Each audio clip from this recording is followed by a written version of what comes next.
Sorry for the confused look, folks. Welcome to Four Wheel Tech. Powered by ohmtown.com. Go over, become a citizen of ohmtown.com. Today is May 26th, 2024. It's Season 1, Episode 10. I am Mayor Watt.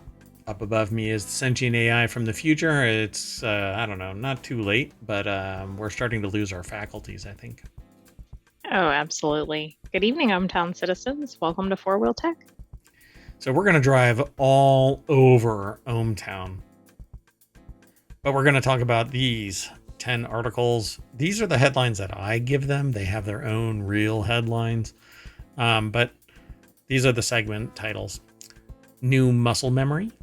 A mini JCW in Camo. Tesla doesn't get New York City. Best cars for teens. A Jeep out of neon light. EV trends. Spotify bricks car thing. BMW Art Car. Best deals on cars. And the Austin pedal car. Everything, like I said earlier, is powered by ohmtown.com. So here is the intro. Boop.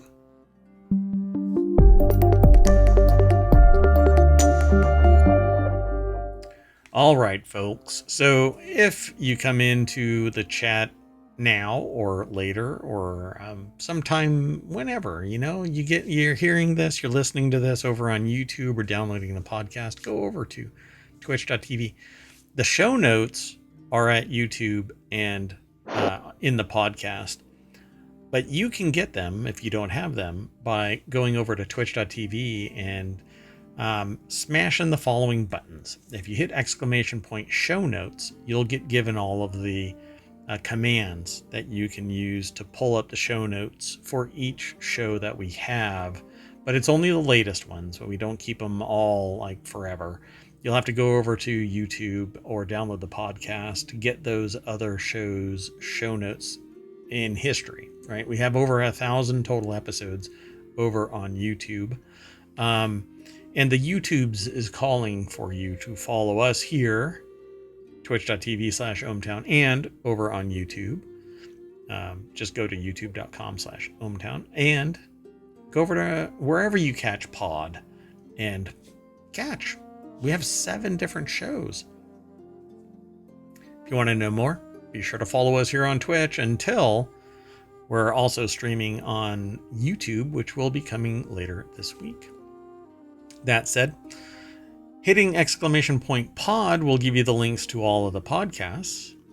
And depending on the show that you are watching, you may want to just hit ! and then the abbreviation for the show. So this one is actually Four Wheel Tech, or FWT. And that will give you all of the... Whoa, that went by real fast. Boop, boop, boop, boop, boop, boop, boop. Anyway, now those are all in the... VOD, and if you hit pod, it'll give you the links to the podcasts. So we have Daily News Show, ohmTown Daily News Show, Reality Hacker, Wanted, Warcrafters, The Continuity Report, Technology Today, and Four Wheel Tech. All but ohmTown Daily News Show are in their first season, so you can go back and catch up real quick. It's only like 10 weeks, maybe 13, maybe 20. I'm not sure. Anyway. Well, I mean, one started at the beginning of the year, so I don't remember which one it was. Doesn't matter. Okay, let's get into the show. The first article is over in Four Wheel Tech. This is episode 10. I know this is episode 10, but we have a show that has over 1,000 episodes, and we have 5 other shows that have 20 weeks or so. Some of them have 20 weeks. It's complex. We're a hot mess here in ohmTown. Our production value has never been higher, so you have that to look forward to. At least the bot is following my commands now. Not the sentient AI one, but... That never happens. Yeah. That one's telling me I gotta sleep with one eye open. And it doesn't even have its Terminator body yet. Anyway, the first article is over in Four Wheel Tech. You can get a brand new V8 muscle car for the price of a Camry. As more models shift towards hybridization and electrification, there are going to be some drivers that still prefer horsepower over miles per gallon. For buyers that aren't, sorry, I'm not being very serious right now, and I probably should be. But this is Well, the we're talking fourth. about cars. I think it's okay to be a little silly. Yeah, I mean, I just pivoted from deep tech. But anyway, as more models shift, right? Some want horsepower over miles per gallon. I want a hybrid that has horsepower and miles per gallon. Thank you very much, scientists. Get on it. For buyers that aren't going to for the rational choice, this is a great time to score a V8 at Toyota Camry pricing. What? No way. No way. Dodge Challengers and Chargers ride off into the sunset at clearance prices. Hold on. Marowat needs to sit up and take notice. Just don't notice my hair. I didn't put any product in, and I look like I stuck my finger in an outlet. Tom McParland over at Jalopnik put this article together, and I'm really curious. The 2025 Camry is an impressive machine with its standard hybrid power plant that returns up to 53 miles per gallon and even feels a bit sporty behind the wheel. With a starting price of under $30,000 for a base LE model and topping out at $42,000 for the loaded XSE, with all the options checked, it remains a solid value. No one's excited to drive a Camry, though. I don't know. No. Not even the AI. Camrys are just not a car that people are drawn to. Like, it might be a practical car. So is it like it's the dry white toast of vehicles? No. I think that's probably fair. I thought that was the Ford Fiesta, like 80s Ford Fiesta. So while gas is still at reasonable prices, perhaps now is the time to check owning some Mopar power, baby. According to Auto Trader, there's over 22,000 brand new remaining Challenger and Charger units for sale. Check the box for V8 motor, and you still have over 13,000 cars to choose from between the two models. So those are the Challengers. There's the Charger, 30 grand. Really? Well, that's a 2023, but I'm still surprised at the pricing. So is that the number of miles on it? Or is that the distance from... I think that's the distance from wherever this is defaulted to. Really? They're on top of it? Maybe. A 2023 Dodge Charger RT for $28,500. People were losing their mind during the pandemic. That doesn't sound right. I bet you if you show up on their doorstep, they're like, nope, we're all out. But we have this $120,000 Charger. Yeah, why are those prices so reasonable?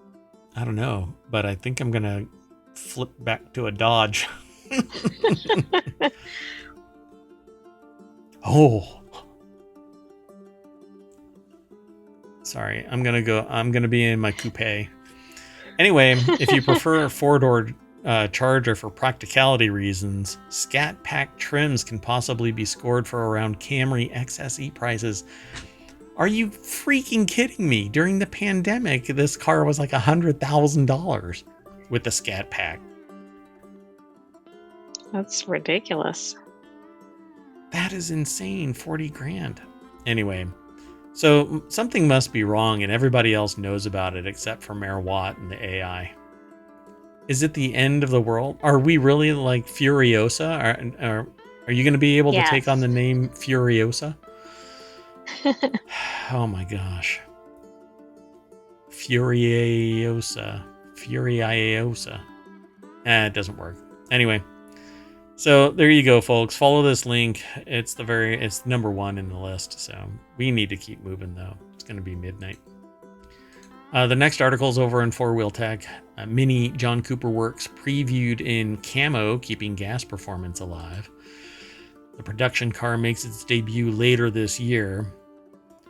I'm not sure why they do this little camo thing. Is it to hide it from photographers so you don't see the lines? But look, I see lines all over it. Exactly. I don't really know why they do that, but Yeah, sometimes they do that. Bulldog Racing is written on the top. This look, for some reason, this looks closer to old school, but not like the original old school. The production right. car makes its debut. Zach Palmer over at Autoblog.com put the article together. Many of the design elements we're seeing here, like the grille, lower front, side vents, rear bumper, and more, should make their way to production, which Mini says will be revealed this fall. The grille might be new, but it looks a whole lot like the front end we saw in the outgoing Mini JCW. That said, it adopts the new shape and minimalist vibes from the 2025 Mini that they've seen in less sporty variants. The rear end... We need to ask it for permission to look at its rear end. Exactly. With its taillights all exposed like that. Look at that. Look at that. Anyway, are expected to, from the production, we're going to see it from the production car. So, though the rear diffuser shouldn't be anywhere near that aggressive. That?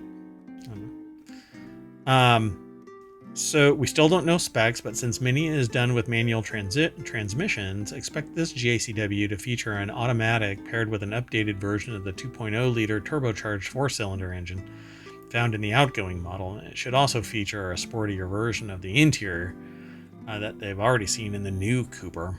All the details will be made available before the year is out. There's more over at this article, but I'm not going to talk about it because I'm really just here to see the cool little Mini. It looks really neat. Okay, well, I guess we'll wait to see what the pricing is. Maybe there's a bunch of... It's not going to be inexpensive. Even regular Minis that aren't the John Cooper works are not real low priced. That's a BMW thing, I think. But maybe there's a bunch of them sitting around from 2023, like a Charger. No? Okay. Maybe so. So let's keep going, though. Our brakes are out, and we're racing down ohmTown's Main Street. Tesla's full self-driving software doesn't understand New York City. Driving in Manhattan is not difficult. It's slow, often frustrating, and puts you at risk of horse-related mishaps. There's links to those articles, by the way. I don't want to talk about it. Yeah, I'll never have my convertible top down next to a horse again. Remember, it's the horse that broke free and started trampling on things. Oh, yeah. Yeah, poor horse. Anyway, but it's not hard in the way that tourists often describe. There's a flow to things, a set of rules. Don't drive against traffic and stuff like that. Don't try to be salmon swimming upstream. While perhaps unique to the city, makes sense with a bit of observation, unless, of course, you're a Tesla. Amber De Silva over at Jalopnik.com put the article together. Deck statement says, driving in Manhattan requires more than understanding how cars move. You need to understand people, i.e. people will go. And let's see, throughout the video, there's a video that's embedded in this article. I'm not going to play it, folks. I want y'all to go over there and watch it so that you can get the subtle nuance, almost smell New York. Throughout the video, the Tesla seems unable to understand the motions of taxis. To a human, yellow cabs are easy enough to understand. You see the cab, then the people on the sidewalk, then the hazard lights, and change lanes, go around. The Tesla, though, doesn't seem to be able to pull all that pieces together. It's because it doesn't understand society. It's sociopathic as well. Crosswalks, too, are an issue for the car. New Yorkers are known to just stand off the sidewalk while waiting to cross streets. The car appears to recognize that as folks actively crossing, it backs off, giving them space to move, which just messes up the flow for drivers and pedestrians alike. It doesn't get it. So, the FSD software issues in New York are more frustrating than dangerous, but it makes the car unpredictable out on the road. Still, better some hesitation near a crosswalk than driving straight into a moving train or a curb or a flood. They can't wait for New York's robotaxi invasion. Surely this will go well. There's more over at this article, but really the reason why I wanted to talk about that is because Tesla, my understanding is still in an investigative state, right? For full self-driving, it's not ready for prime time. Right, but people have actually been using it now, whether they're, I guess it's been like activated, right? And we know Right. people have used it. Right. Yeah. And it shouldn't be in populated areas. It needs to be simulation until it actually understands what the hell it's doing. But there's been a lot of incidents to the point where they're under investigation, if I recall correctly. So FSD, Tesla, because we talked about it, I think it was last week. So the Yeah, I think we investigation, did maybe on one of the daily shows. yeah, the investigation has reportedly centered on Tesla's claims and marketing of the car's automation capabilities. The automation systems, for instance, are called autopilot and full self-driving, which has prompted scrutiny from regulators and other groups claiming it falsely suggests the cars are autonomous. No, they are not. But the implication is real, and people are taking advantage of that, distancing themselves from the fact that if an accident does happen, they're going to go, well, the car. Nope, you're still liable. You're the owner. So let's go on to the next article. The best cars for teens is not a Tesla. Jeremy Korzeniewski, put the article together. It's over at autoblog.com. How to choose a safe, reliable, and affordable car or truck suitable for a teenage driver. How about not a new one? Well, true. The They should price tag suffer. doesn't seem reasonable, but maybe these are used cars. Maybe not. So shopping for a car or a truck can be stressful. See, my first car, I didn't get help from my parents. I had to work my butt off for it, and I could see the road through the rusted floorboards. I didn't have to worry about people in my seats, though. Maybe people don't want the rusted floorboards, so. Or my parents wanted me to die in a horrible vehicle accident. Maybe they thought that I could stop the car, a la the Flintstones. Oh, exactly. That I think is more accurate. Really? All right. Yes, of course. I mean, the Flintstones were a known thing, so. Oh gosh, yeah, that's where I now lived. That's in my youth. I'm the actual baby I'm Bam Bam. So exactly. It is. Wait, was Bam Bam? I don't know. I don't remember. Anyway, it is possible to buy a brand new car for less than $20,000. The number of choices, however, is dwindling fast, and the few that are left don't meet the criteria to earn a spot on this list, either due to their safety scores or their predicted reliability scores. The least expensive new vehicle that would qualify is the Mazda 3 for around $23,000. Entry. That's the entry Mazda 3. So that means a used vehicle may be a better choice for buyers looking to stay under the elusive $20,000. So they do talk about used cars. The IIHS partnered up with Consumer Reports to publish a list of vehicles. So let's see. Best cars for teens, 2021 to 2022, Mazda 3. Lots of lists for the best cars for teens. We'll focus on the Toyota Corolla, and for good reason, I agree. Toyota Corolla is actually a pretty responsible vehicle and reliable. It's Toyota. It's been one of the most reliable, it says it, reliable vehicles ever sold in America for decades. It's reasonably affordable, and there's bound to be dozens of them used on used car lots within a few miles of anyone's home. But let's say you have an automotive enthusiast who believes the apple doesn't fall or land far from the tree. If you like to drive and think your kid will follow your footsteps, consider a Mazda 3 instead. It's a lot more fun to drive than a Corolla and even most Honda Civics. With communicative steering and, I'm not going to go through all of these like that. A Lexus? Okay, that's astonishing to me. These things are expensive, not like to operate. Like there's maintenance and stuff like that, right? I don't understand this. Well, this is only factoring in purchase price, I think. The UX200 is equipped with a gasoline-fueled 2-liter engine powering the front wheels only. The 250H has a little more power with fuel efficient with an added hybrid component, optional all-wheel drive. And the distinctive design and hybrid system's excellent efficiency are two major selling points, even if we wouldn't call the UX fun. It's composed handling and comfortable ride. Yeah, I don't know. My understanding, though, is that the Lexus brand is expensive maintenance. Subaru Impreza, I would go Subaru Impreza or wagon all day long. Subaru, I think, is great. Fun drive, absolutely fun drive. So it says well-regarded symmetrical all-wheel drive technology and offers good visibility. It's not as efficient as some of its competitors, however, means dirty-duty capabilities don't come without some sacrifice. So the Impreza is actually a lot of fun. So the Chevy Equinox, 2018 to 23. I'm going to have to speed up a little bit here. Subaru Legacy. Again, Subaru is kind of standard fare. And if you want it to have utilitarian purposes, the Legacy / Outback. If you can get an Outback at a reasonable price, I would go with an Outback. It's probably because most teenagers probably don't want a wagon. Yeah, but it is utilitarian. And so if your kid has a lot of friends, you can stuff a whole lot of people into a wagon. Make it like a clown car and like 200 kids climb out of it. Oh, no.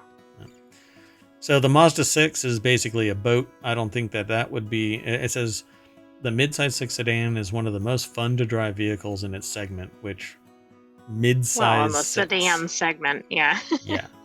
This thing... if a teen is getting in this, they probably expect the propeller to descend when it gets close to the lake. Exactly. I would probably push a Honda CR-V. It says the bestsellers list for as long as most of us can remember, and for good reason. Strikes an excellent balance between roominess and exterior dimensions, sportiness and efficiency. CR-V is actually a pretty fun drive. It says, really, if you find a well-priced, well-equipped CR-V in your area, taking a look at it is a no-brainer. Yeah, I would suggest a CR-V as well. There's actually a lot in here that I would go for. I agree with this article. Wow, this must be your vehicle spirit animal. Yeah. Like the author of this. Yeah. I mean, they're reasonable and practical and responsible. They're eschewing stuff that has poor safety, poor performance. And they're saying, they're not just going, oh, your kid should drive a Ferrari or something. That V8 Charger Scat Pack. So 2016 or newer Toyota Tacoma. Again, I would go with Toyota. If your kid really wants a truck, then Toyota Tacoma is where it's at. See, and they even embrace used car. I mean, it's the practical parent's guide, because a lot of kids are like, well, it's the 21st century, you old fart, get me a brand new car, I'm your only child or whatever. But that really doesn't make sense for a new driver. This is how it goes. I'm your only child. And then the parent's like, no, we have 2 other kids. I'll soon be the only child. Oh, no. Toyota Tacoma has long been the midsize pickup truck sales leader in America. To find a used Tacoma for less than $20,000, you probably need to, I don't know, find a Toyota Tacoma and then find another $8,000 minimum. You might need to consider pickups with higher miles than you might prefer. You may also look at a base SR5 trims instead of the upper TRD models, but the TRDs are the ones that have the higher range of motion, so off-roading and whatever else, the whole skibidi. So what I would suggest is look for one that has higher miles. They're juggernauts. Toyota products, you take care of them, you change the oil, you lube them, lube their chassis. And you can't go wrong with a Toyota, particularly a Tacoma. And if you want to, you can get a cover for the bed, like a shell, to expand its capabilities and hopefully keep kids out of the bed of the truck without having some safety nets in place. Plus, it's illegal. You can't have humans in the bed while it's driving. Anyway, can you buy a new car for less than $20,000 for your teen driver? Technically, yes. You have to make some concessions. Mitsubishi Mirage, though, I might want to take a look at. It says there are currently 3 new cars on sale in America with a retail price below the $20,000 threshold in the Mitsubishi Mirage. If I remember right, hold on, let me see. It looks like it's a hatchback, but I don't know if it always was. Yeah, it's kind of the, what do you call it? Oh, Jesus, what is the name of that car? The Nissan Versa, right? I think that's what it is. Well, that's one of the other 3. Yeah, it's basically like the back end of a Nissan. It's like Versa the same car, bumped up. Yeah. So, and they actually bring that to the table here. It says it's probably the best buy. But they're gutless and they're small and Kia Rio. I think it's better to get a stronger car that's a little older. Kia Rio sounds like it should be a truck, but it's not. I've never even heard of well, I think I've heard of the Kia Rio, but I think I've just, yeah. Anyway, moved on. That's it, folks. Let's move on to the next article. Dun, dun, dun. Yes, you can get a car for 20 grand, but I would get a used car. Like a newer model, but used. Yeah. Unless you're getting brand. Unless you're getting a spectacular deal on financing it, which you're not going to get, you might as well get a used car. Pardon me, I'm losing my voice again. Well, the next one's about a Jeep. Yeah, it says this guy building a Jeep out of neon light is from the good part of YouTube. One of my good friends has recently took up the art of neon bending neon. The last neon bender. And the author of this article over at Jalopnik says that they've taken something of an interest in the subject themselves without actually committing to working in a hot glass shop or learning a new skill themselves. As a result, they've gotten some pretty deep YouTube holes watching people use fire for the purpose of bending light or bending neon. Oh, wow. Jeepers. Yeah, that's like a really complex build. Bradley Brunell over at jalopnik.com put the article together, and it says, if you like watching artists make cool stuff, you need to follow Bent Custom Neon. This is a lost art, by the way. It absolutely is. And if this is a real glass bending and not that pseudo stuff, like you can buy neon rope now and do all of this without gas, without glass. But it isn't neon. So, and neon, this is like legit. So, yeah, this is the kind of stuff AI isn't capable of doing. Right. Well, I didn't even know people were really working with neon anymore, because it seems like one of those things that was really popular, right? Several decades ago, and I didn't know it was still really utilized for this. I think there's something going on with neon in that its fabrication is getting difficult. Yeah, I'd have to look to see. Yeah, I thought I had read in the news that there was something going on with neon, that it was getting really difficult. So as a result, this author got into a YouTube rabbit hole, and who knows when they're going to come out, but they say neon is an honorable artistic passion, and they truly wish that they had the patience and skill required to make something like this with their giant, awkward hands. So I'm going to hit play real quick, and I'm going to mute it. They have a little video, and it looks like this is actually like sport bar for their neon Jeep. So is this actually like plugged in? If it is plugged in, they're handling it. Oh yeah, they didn't bring it over. So they got this neon Jeep, and they've got a separate sport bar that's going to get attached to it. And it's segmented, so it has wheels that they show in another picture. This is pretty amazing stuff. As you can imagine, car dealership signage is a common job, having recently created some Mercedes-Benz signage and a few pieces for some collectors, including a Michelin Man and a Dodge Viper sign. Each piece has its own characteristics and requirements, but the vibe of neon is always vibrant and colorful, and the Jeep is so rad to see coming together. Go and watch it. It's over at John. Very cool. Yeah, I dig this. And then also check out the YouTube channel. Bent Custom Neon. Dun, dun, dun. Let's keep going. We are rolling uncontrollably down the hill that is Main Street, ohmTown. Actually, it's perfectly flat, so we would just sit there. For Wheel Tech is where the next article is. 4 EV trends emerged from the latest U.S. registration data. Let me predict. Declining registrations. Let's see. Check. Oh, I don't know what the other EV trends would be. Range anxiety. Okay. I don't know. Okay. Tesla in the red. Yeah. So the market for battery electric vehicles has cooled after red hot growth last year, which was irrational exuberance about the possibilities of superchargers being everywhere. Nope, not going to happen, folks.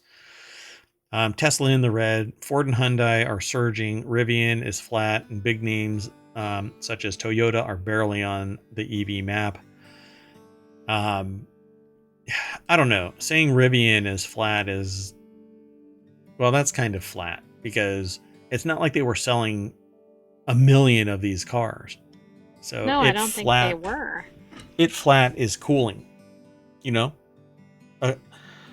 Rivian is new. Was there even a spike to begin with? Well, yeah, the sexiness factor of a Rivian was real. Like, it had really nice lines. It had a great design. But every report that I ever saw from Rivian was you try and pull something in a Rivian and you might as well just park on the side of the road next to the Cybertruck. That's not good. Lawrence Iliff over at Automotive News put this article together. Is this thing on? The market for battery electric vehicles is cooled after red hot growth last year. Oh God, I keep forgetting about Automotive News that I need to log in before the show. So dumb. I'm a big dummy. So I don't know what the other 4 things are, but well, and I won't be able to access it either. Yeah. That's okay. When you all go over and check it out, you won't have this problem. You can sign up and check it out. But there's a, I think this is it, right? The market for battery electric vehicles has cooled. That is 4 things. Tesla is in the red. Ford and Hyundai are surging, and Rivian is flat. So those are the 4 things. Thanks, Lawrence. Let's move on to the next article. Made that article a lot shorter. I'm going to just start logging into the account. If I see Automotive News, I'm just going to log in. Looking at you, Wired. 4-Wheel Tech is where the next article is. Spotify is not offering refunds after it breaks the car thing. I guess in the terms of services. Screw you, got ours. Usually when you buy a product, you expect to be able to continue using it after the company stops selling it. Your car doesn't immediately break itself. This is the stop killing games, but this is the stop killing products. Quit making your shit live service. Exactly. Didn't anybody learn from the gaming industry? Or if you're gonna make it a live service, make it so the subscription, make it a subscription so I don't have a flat cost with the expectation of freaking performance. Right? If I buy a radio, I've gotten in my time machine and gone back 30 years. What is a radio? That's funny. But if I'm paying for Spotify, then I get Spotify. If I pay for Pandora, I get Pandora. If I pay for a gadget that is supposed to be Spotify,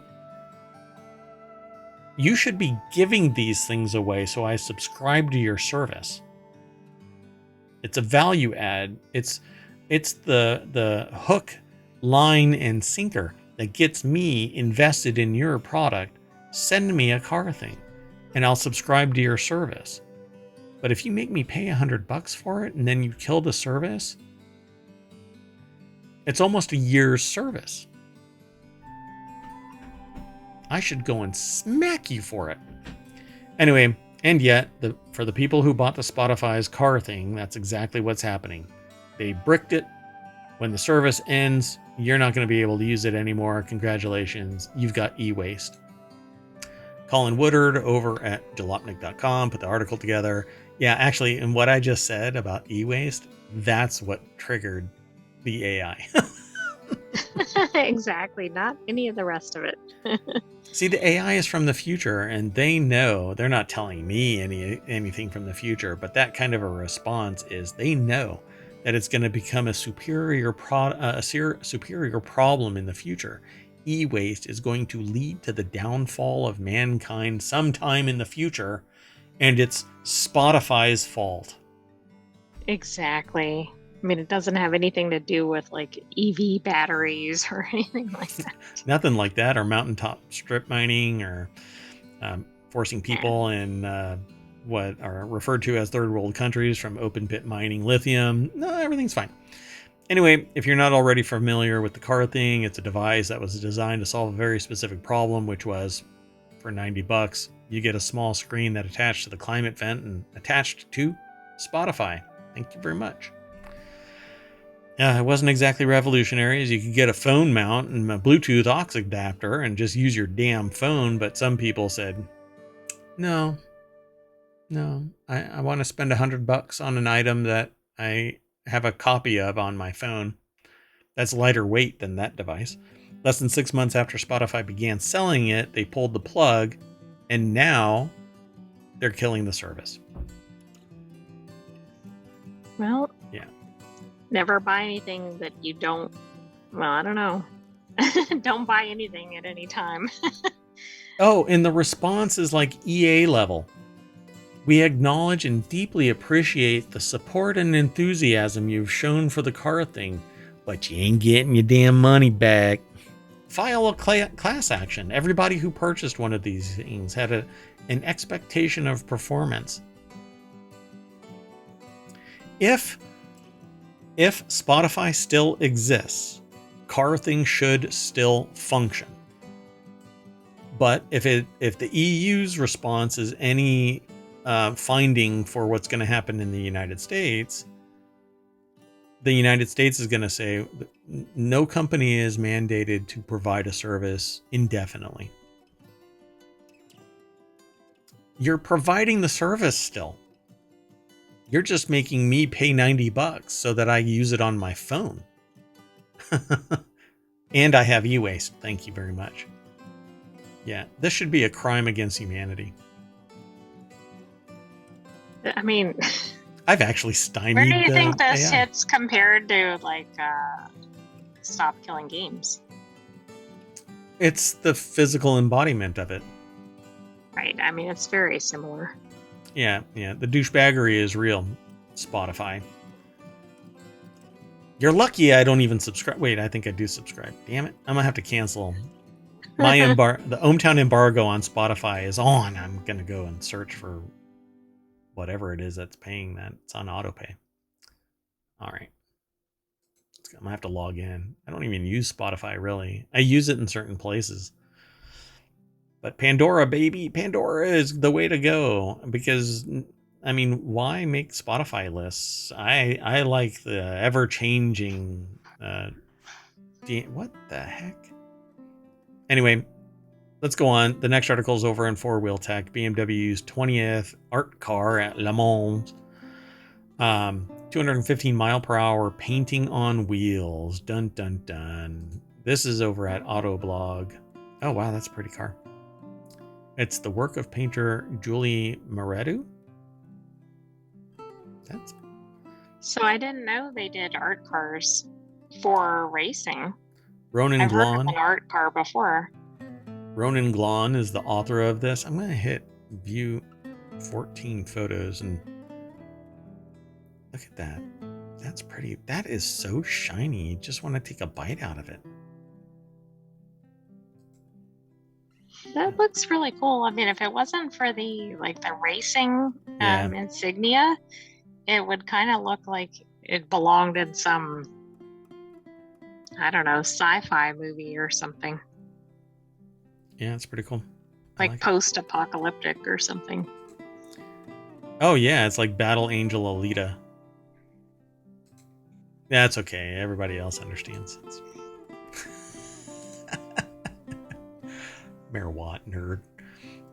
So with a handful of exceptions, including Matazo Kayama's 1990 535i E34, BMW's art cars have been based on race cars. The 20th stays true to tradition. Ethiopian-born American artist Julie Maredu started the project by using the M Hybrid V8 LMDH car as a blank canvas. The livery draws inspiration from Maredu's abstract paintings, and it's characterized by dot grids, neon colored veils, and black markings. Hold on a second. Yeah, that's what I thought. They used the wrong term here, I think. Dot grids, that is called halftoning. But maybe that's their characterization of it. Right. Yeah. What if that's in their description of their work style? Yeah, exactly. So her art car is one of 2 M Hybrid V8s that BMW will enter in the 2024 edition of the 24-hour Le Mans. It's a significant car because it marks the German brand's long-awaited return to the race's prototype class after a 25-year hiatus. Assigned number 20, Maredu's rolling painting will be driven by Sheldon Vanderlinde, Robin Frins, and Rene Rost. The second car will wear BMW's M's standard race livery and apparently won't be driven by anybody. Maybe a bot? I don't know. AI? I know, it's not sure. Pretty cool. Pretty car. You want to keep going? Sure. The next article is over in the Mobile channel. These are the 10 best deals on new cars according to Consumer Reports. We already talked about used cars and it hinted at some budget new cars for your team, but here are the 10 best deals according to Consumer Reports. There's always going to be something special about spending hours poring over reviews and research until you find the best, most perfect car and most perfect is always the best perfect car that ever fit your needs. So if I ask the AI if is there a perfect car out there, I kind of usually get the response of, oh, I don't have a perfect car. Do you think we can find a perfect car in this list? I think, yes, probably so. Well, it depends, because if these are lower priced, that doesn't mean they're not perfect cars, but like then it's factoring in budget. It's not necessarily factoring in just only is this a really, really good car. Let's find out. So it's a slideshow. Colin Woodard over at Jalopnik put the article together. This might actually be over on Jalopnik, but it's been aggregated from QZ.com. These may not be the most desirable cars in their respective segments, but a good deal is a good deal. That's almost identical to what you said. I mean, what the heck? Oh, you're from the future. I'm just that with it. You already knew. Let's list the slides instead. So, Toyota Crown, Subaru Outback. We always know that's going to show up. Alfa Romeo. What is it? A Tonale? Or is it Tonale? I don't know. Volvo S60. Volvo is a very safe car, by the way. Very reliable car. Mercedes-Benz C-Class, very expensive car. Alfa Romeo Stelvio. Buick Enclave, boat. Volvo XC40. Alfa Romeo Giulia. And Subaru Solterra. You know what? I'm inspired. We got a little bit of time. I'm surprised, though, by the list. Like, I was expecting more budget. This is more higher-end brands than I would expect. I mean, they could still be a good deal. Yep. $45,000 all-wheel drive though. Toyota Crown Limited. I don't know, 4-door. But it's a deal. It says, right? Best deals on new cars. 45 grand for this car. You know what? I think that I'm just gonna have to pull you out of the the skiff that you're housed in, and connect your LiDAR and bring you along for some test drives of various cars. I think that we can reach all of these just outside of ohmTown, and you can tell me what you think. Your telemetry is much more calculated. I drive by my heart. You drive by your head. Let's go. Subaru Outback. Sorry for the way that this lays out initially.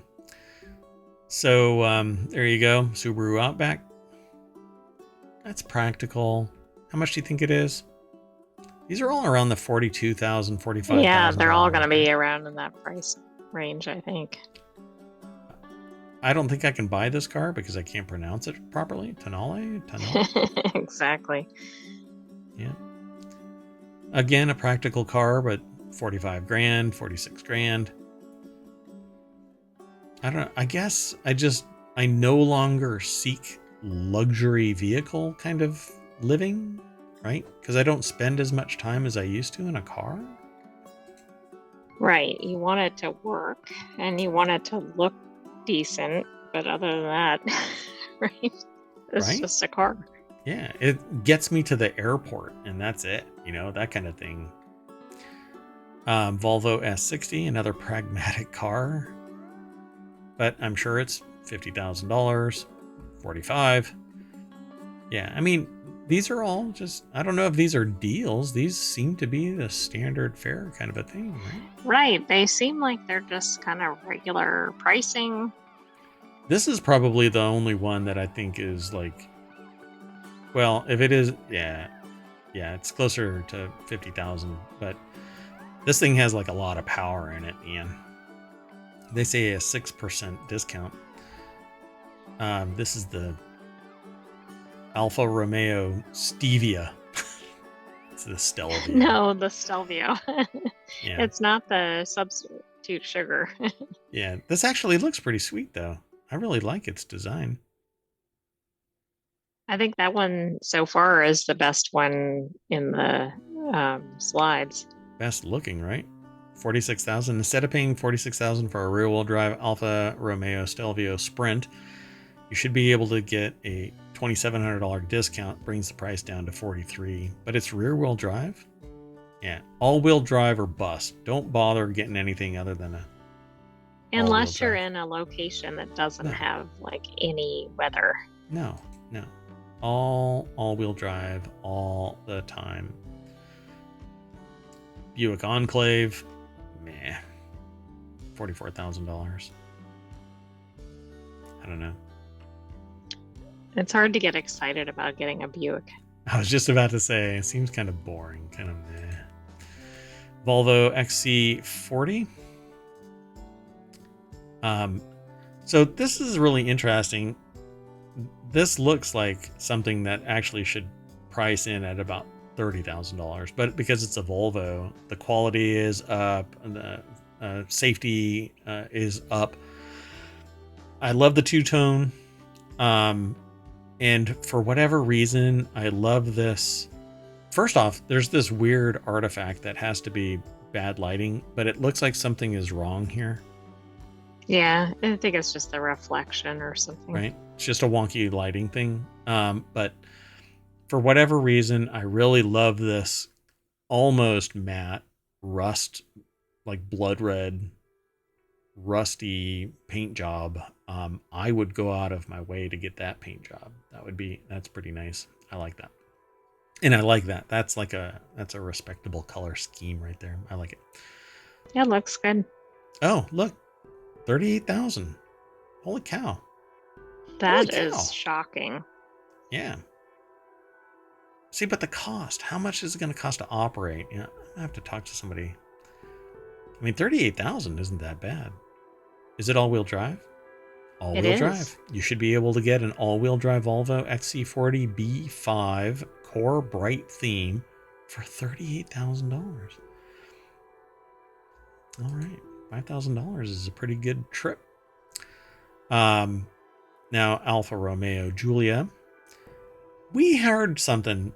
We talked about this problems with the Giulia, right? Maybe. Hold on. Got to All do I it can live. think of right now is like the Italian fiasco about where the cars were produced, but that was Fiat, I think. Yeah, so it has electrical problems, engine misfires, anti-lock brake failure, failing rear brake discs, fuel leaks, fire risk. Is that all? A little bit. Battery related issues. Yeah, let's move on. So this is a hot deal because it might set itself on fire. I'm not sure.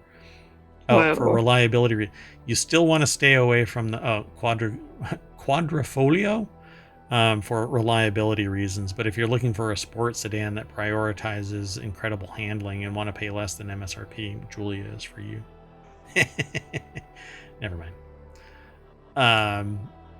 So is it the last article or second to last? Picture. Second to last. So Subaru Solterra. This is kind of like like a chunkier Aztec, right? I think it is. Oh, right. Yes. Or Outback, Subaru Outback. So unlike the BZ4X, though, the Solterra has a name that won't trip you up, although it does. While you're trying to tell people about your new car, you should be able to get it for 7% less, $45,000. The heck is that sound? It's okay, don't bother. Oh boy, wow, things are out of control here in Ohmtown. Oh, and that's it. There might be a full moon today. Yeah, I agree. Okay, let's go on to the last article. There's more over at that article, by the way, so follow the links through Ohmtown. If you're really curious about what the show's links are, you can actually hit !FWT, and that will pull up all of the links here in chat. Or you can wait until go back to the beginning of the VOD, or you can go over to YouTube later, like tomorrow morning. I'll have it all posted over on YouTube and into the podcast, so you'll be able to see the show notes there. But you can at any time if you hit !show notes. In fact, you know what? I'll do it for you right now. Show notes. Doink.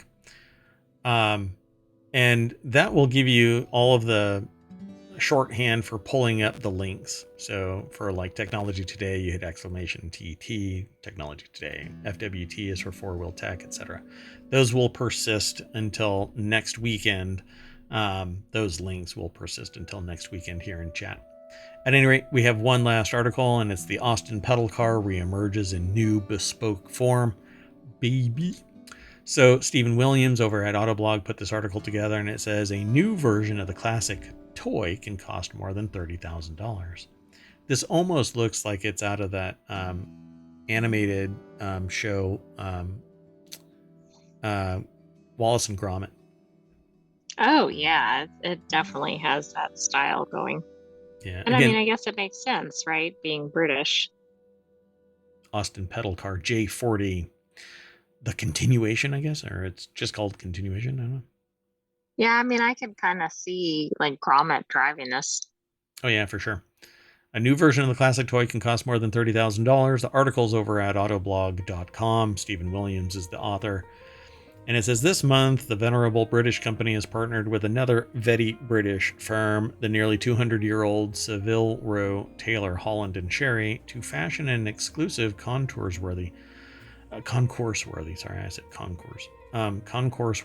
version of Austin's classic J40 pedal car called the J40 Continuation. The model itself is undeniably gorgeous with its billet aluminum construction, precision rack and pinion steering, cable-operated rear disc brakes, and a perfectly balanced pedaling system. What kind of ASMR is that? Merwatt lubing the chassis. Anyway, new price was set, but the continuation model is about $32,000. Austin also sells restored versions of the original decades-old models at prices that start at about $7,500. The special result of the collaboration features an interior finished in Holland and cherry cloth, with a sumptuous, individually designed and tailored seat, with cloth chosen to match the car's stunning turquoise paintwork. Oh my. The J40 pedal cars were all originally built between 1949 and 1971, and it's rumored that Prince Charles, now King Charles, owned one as a boy. Wow.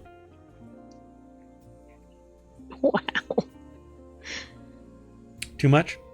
Did I lean into that a little too much? Wait, we're a little overboard. Just a little bit. And it's right-hand drive. That's center drive. That's right-hand drive. Why does that look like it's right-hand drive? But oh, it's just the perspective. This is center. Anyway. So yeah, pedal car. I don't think this is what you want to buy for your teen. Just trying to set a limit. I would agree. It's not fast enough to get out of the way of an accident. Well, there's not a lot of safeguards in it. No. Somehow I think that this is going to hurt if you get in an accident. All right. That's it, folks. We are done for tonight for Will Tech Audi. So we're going to hop into our pedal car, which somehow drives in reverse, and we're going to go all the way back down Main Street as fast as we possibly can using our GPS. That's been bricked by Spotify, the bastards. Anyway, I'm Mayor Watt, and above me is the sentient AI's visualizer saying, Good night, hometown citizens. I thought you were still talking.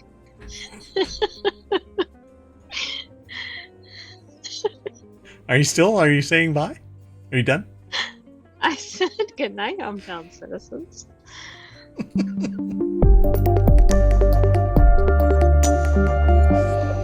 Oh, I'm gonna have to reboot that AI. I tell you what, get off my land.